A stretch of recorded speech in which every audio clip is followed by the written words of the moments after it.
I defend Justin Baldoni in this lawsuit with Blake Lively because I think she's horrible and she's made up this whole thing because she tried to steal his movie. So she says he's been harassing her, and they bring in some team, and he says, whatever you want, I will do it or not do it. You tell me. So they go forward. Well, we move forward in the story, and she's got to go do PR for the film. And she goes out in the summer, this past summer, and she had about 2 minutes of bad PR. A 2009 Glamour UK interview by Blake Lively, and in her interview, she admitted to trying to poison the cast of Gossip Girl, which is where she made her name, against her co-star Penn Badgley, who played her love interest, Dan Humphrey, on the show. She said, at first I was so upset that they had hired him, I actually poisoned the whole cast against... In a shocking twist, Megyn Kelly has reportedly confirmed a major legal blow for Hollywood star Blake Lively, fueling speculation about possible legal consequences, including a potential arrest. While details remain scarce, the high-profile case has sent shockwaves through the entertainment industry, leaving fans eager for more information.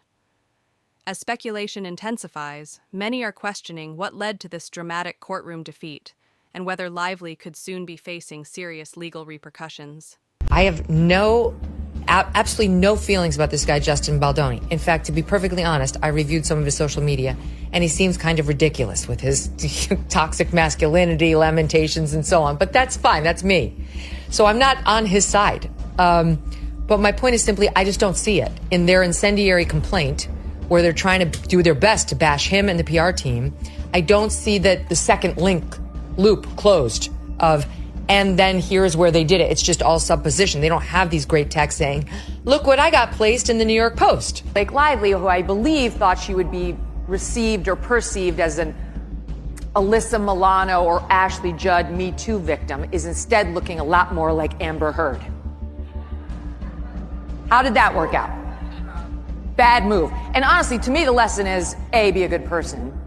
But B, if you're a Hollywood star or any sort of a public figure, would you just please take your licks in the press and shut up about it? People have real problems. Megyn Kelly has launched a scathing critique of Blake Lively, branding the actress a serial fraudster and criticizing her allegedly overbearing presence on past acting projects. According to Kelly, Lively's on-set behavior has reportedly led to tensions with co-stars and with claims that she exerted excessive control over creative decisions, causing significant friction behind the scenes. Here she is at the 2022 Forbes Power Women's Summit. I would show up on a set. I knew that they just wanted me to show up and look cute and stand on a little pink sticker where I'm supposed to go and say what I'm supposed to say. But I also knew that that wasn't fulfilling for me, that I wanted to be a part of the storytelling, that I wanted to be a part of the narrative, whether that be in the writing, in the costume design, in creating the character. And sometimes I had directors or producers or writers who would welcome that and invite that once they saw that I was able to offer that. And sometimes I would have people who really resented that because they were like, we just hired you to be an actor. Yet when I went in the meetings, I would just seem like I'm just there to be the actor and ready to get the gig.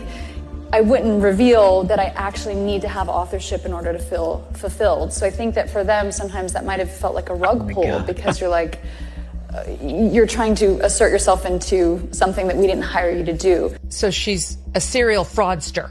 The controversy erupted during the production of It Ends With Us, the film adaptation of Colleen Hoover's novel, where Blake Lively starred as the lead alongside Justin Baldoni, who also directed the film. In December 2024, Lively filed a complaint with California's Civil Rights Department, alleging that Baldoni fostered a hostile work environment. Her claims included inappropriate comments and unsolicited physical advances, such as improvising unwanted kissing during filming. Blake Lively did not even read the book that the movie was based on. Correct. And we're not talking War and Peace. And then she wanted to, ixnayed all of the wardrobe choices. Because when you're making a movie about a poor woman who's suffering from domestic violence, you want her to look like she has money. Right. That Blake said. That's what she did. She looks like she has money. Yep. And she's dressing in florals. And then she's going on this press tour pushing her liquor line and her hair care line, because that's what women who are trying to escape with their lives are worried about. That's what generated her negative press and led to a series of clips of her being insensitive in one way, shape, or form with other interviewers in the past. She has no one to blame but herself for that. The press tour is part of that pay package. Right. You have to show up with a smile on your face and be polite to people. In Blake's lawsuit, she says that Justin wanted her to remove her blazer, to see her in her onesie that she was wearing, and that he told her that this would be a sexier look, or that she looked sexy, and she felt very uncomfortable about this, okay?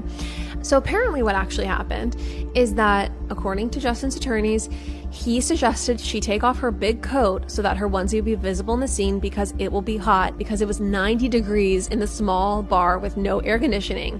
Lively mischaracterizes this in her complaint as Baldoni referring to her as hot, not, the temperature.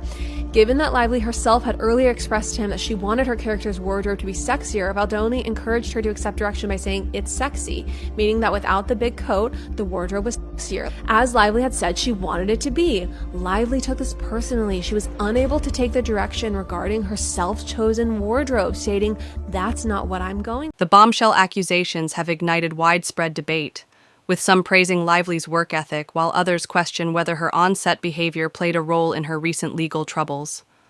As the controversy intensifies, fans are left wondering how these allegations will affect Lively's career moving forward. That's called fraud, when you pretend you want to do the one thing and you'll do the thing they're hiring you for, but all along you have secret plans to do something very, very different that's above your pay grade.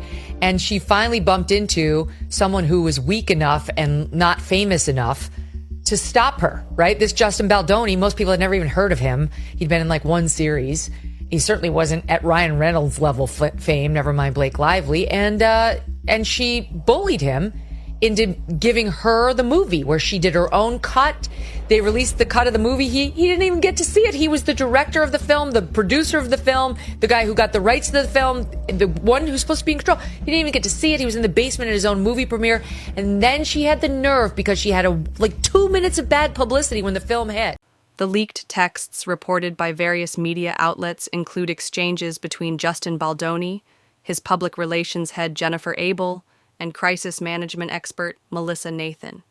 In one such exchange, Abel purportedly told Nathan, "I think you guys need to be tough and show the strength of what you guys can do in these scenarios." Blake Lively included multiple text messages in her lawsuit against Justin Baldoni. Some of these messages are between two women that Justin hired, one of them being Melissa Nathan, who is a crisis management expert, and publicist Jennifer Abel. In one text from Jennifer to Melissa, she says, "He wants to feel like she can be buried," referencing Justin and Blake. Melissa tells Jennifer, "You know we can bury anyone." Some of these text messages are very intense. They are referencing unaliving Blake and putting her in a box. In one text, Jennifer says, "I'm having reckless thoughts of wanting to plant pieces this week of how horrible Blake is to work with." In one text from Justin to Jennifer, he asks what their TikTok strategy is, and he asks for them only to start posting clips of him talking about domestic violence and why this movie is so important. Nathan responded cautiously, recognizing the importance of secrecy.